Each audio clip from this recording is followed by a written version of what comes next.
I need you to know how much I love books. I love books so much, I'm gonna name my first kid Books. I love books more than my mother. I love that there's pages, there's like good smells, like, oh my God. That's right, guys, I'm writing a book. And I wrote this one, and you can buy it, and it's totally all my work. It's all my work.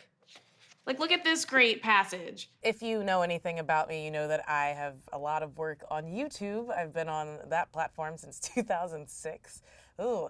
And yeah, the format there is pretty quick turnaround. You know, you write something, you shoot it, you edit it. It can be up within a couple of days.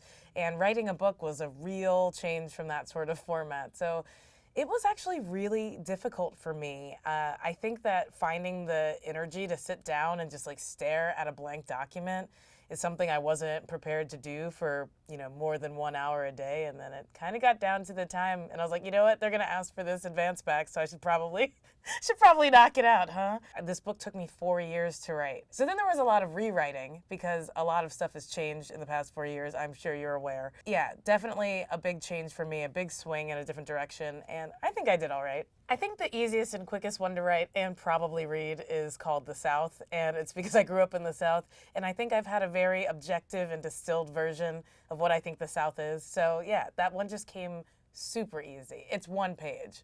You'll love it. One thing that I realized that I would like to do more of on this YouTube channel is share what my life is actually like, because I think we're doing a ton of sketch stuff and a lot of brand deals and a lot of other things, and I think it leads people to believe that that's all I'm doing when I have a lot of stuff going on outside of YouTube. I started on YouTube back when people were just trying to make the best thing you've ever seen. Like, it was like someone would put out a video and you'd be inspired to make something funnier or better or smarter or whatever.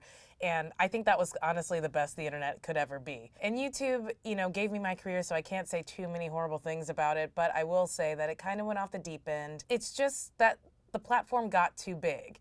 The internet was supposed to be a subculture, and it is now the dominant culture. And so all of the noise and things that you really don't have to listen to, like in your day-to-day life, is happening in your face on your phone all the time. Like, I often think about my grandmother, RIP, and, you know, in her day and time, terrible things were happening in the world, but you really didn't have to hear about it once you went home. Like, you had just whatever you wanted to do, and now it's like the main things you're hearing are from just randos on the internet who have no expertise and can tell you whatever they want. So I think the internet just got to be a little too crowded, and there's too many people thinking their opinions are actually facts. If Toby Maguire's segment of the internet had a slogan, it would be, "Make it about me," where their only mandate is to make any and all stimulus about themselves.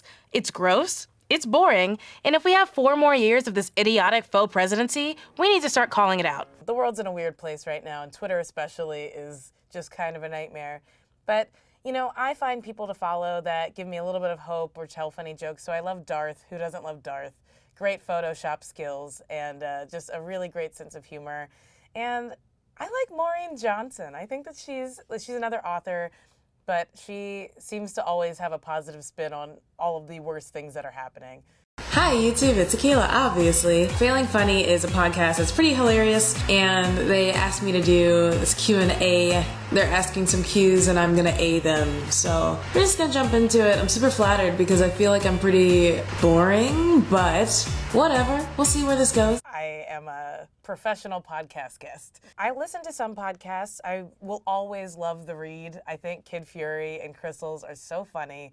They don't edit it at all, so if you have 3 hours to kill just to hear people like go through everything you need to know about pop culture, that's the show for you. Obviously got to show some love to my Crooked Media boys and girls. I love Hysteria. I like Love It or Leave It, Pod Save. I think those are kind of an essential group of podcasts. I actually did a podcast recently that I really loved called The Bradshaw Boys, and it's just these adult men who are rewatching Sex and the City, and they like basically have a guest, they watch an episode together, and they break it down, and they really love the show. So I think if you want to be excited about something, that's a show where you're like, wow, there is still like joy and whimsy in the world.